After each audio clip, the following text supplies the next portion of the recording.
الحمد لله رب العالمين الصلاة والسلام على خاتم النبيين وعلى آله وصحبه أجمعين أما بعد فأعوذ بالله من الشيطان الرجيم بسم الله الرحمن الرحيم قال الله تعالى في سورة آل عمران ولا يحسبن الذين يبخلون بما آتاهم الله من فضله هو خيرا لهم بل هو شر لهم سيطوقون ما بخلوا به يوم القيامة ولله ميراث السماوات والأرض واللہ بما تعملون خبیر۔ ترجمہ: جو لوگ مال میں جو خدا نے اپنے فضل سے ان کو عطا فرمایا ہے بخل کرتے ہیں، وہ اس بخل کو اپنے حق میں اچھا نہ سمجھیں، وہ اچھا نہیں بلکہ ان کے لیے برا ہے۔ وہ جس مال میں بخل کرتے ہیں قیامت کے دن اس کا طوق بنا کر ان کی گردنوں میں ڈالا جائے گا، اور آسمانوں اور زمین کا وارث خدا ہی ہے، اور جو عمل تم کرتے ہو خدا کو معلوم ہے۔ جیسا کہ پچھلی آیات میں ہم نے پڑھا کہ اللہ سبحانہ و تعالی نے جہاد میں جان لڑانے کی ترغیب دی تھی، اس لیے یہاں جہاد میں مال خرچ کرنے پر آمادہ کیا جا رہا ہے اور بخل اور بخیل کی مذمت کی جا رہی ہے۔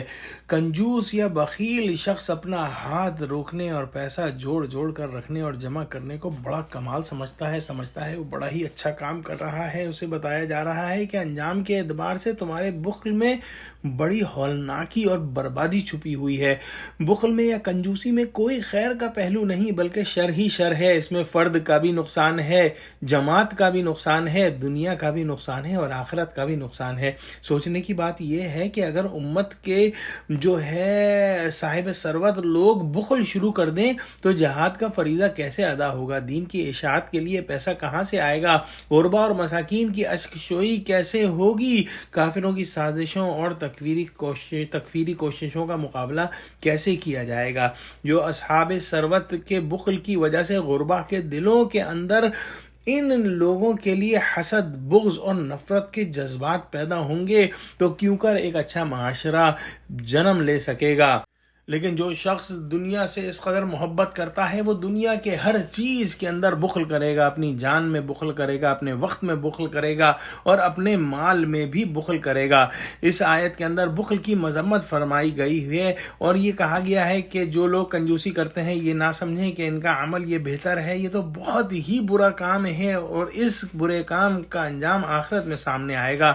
ان کا مال قیامت کے دن طوق بنا کر ان کے گلوں میں ڈال دیا جائے گا۔ حضرت ابو ہریرہ رضی اللہ تعالیٰ عنہ سے روایت ہے کہ رسول اللہ صلی اللہ علیہ وسلم نے ارشاد فرمایا کہ جسے اللہ نے مال دیا پھر اس نے اس کی زکوٰۃ ادا نہ کی تو اس کا مال قیامت کے دن گنجا سانپ بنا دیا جائے گا۔ گنجا سانپ ایسا سانپ ہوتا ہے جو زیادہ زہریلا ہوتا ہے اور اس کی وجہ سے اس کے سر کے بال اڑ گئے ہوتے ہیں، تو یہ گنجا سانپ جو ہے اس کے گلے میں طوق بنا کر ڈال دیا جائے گا، پھر وہ اس کی دونوں بانچھوں کو پکڑ کر کہے گا کہ میں تیرا مال ہوں، میں تیرا خزانہ ہوں۔ پھر آپ صلی اللہ علیہ وسلم نے آج کی جو ہم نے آیت پڑھی وہ تلاوت فرمائی۔ یہ روایت جو ہے وہ بخاری شریف کی روایت ہے۔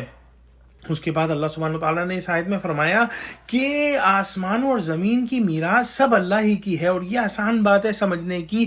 اگر ہم یہ سوچیں کہ جو مال آج ہمارے پاس ہے وہ ہم سے پہلے کہاں تھا، وہ کسی اور کے پاس تھا، وہ زمین، وہ جائیداد، وہ گھر، وہ دولت، وہ تمام چیزیں کسی اور کی بھی، لیکن اللہ سبحانہ وتعالیٰ نے ان سے لے کر ہم کو دے دی۔ اسی طرح سے ہمارے جانے کے بعد یہ مال جو ہے کسی دوسرے کے پاس منتقل ہو جائے گا، اور ایسا ہوتے ہوتے آخر وقت آخر دن آ جائے گا اور پھر صرف اور صرف مالک وہی رہ جائے گا جو کہ حقیقی مالک ہے، جس کی ہمیشہ سے یہ مال میراث تھی اور آج بھی آخرت کے دن بھی اسی کی میراث رہے گی۔ تو جب تک انسان کے پاس مال ہے اللہ نے اس کو موقع دیا ہے کہ اس وقت کے اندر اس کو اچھے کاموں میں خرچ کر لے، کیونکہ اس کے بعد وہ مال اس کا نہیں رہے گا اور اس کے وارثوں کے اندر چلا جائے گا۔ آخر میں اللہ سبحانہ وتعالی نے فرمایا کہ جو عمل بھی تم کرتے ہو، چاہے وہ سخاوت ہو یا کنجوسی ہو، خیر ہو یا شر ہو، اللہ سبحانہ وتعالیٰ کو ان سب کی خبر ہے اور وہ اس کے مطابق ہی تم کو بدلا دے گا۔ اللہ سبحانہ وتعالیٰ سے دعا کرتے ہیں اللہ ہم کو بخل اور کنجوسی سے دور کر دے اور ہم کو اللہ کی راہ میں خرچ کرنے والا بنائے، آمین۔ وآخر دعوانا الحمدللہ رب العالمین، والسلام علیکم ورحمۃ اللہ وبرکاتہ۔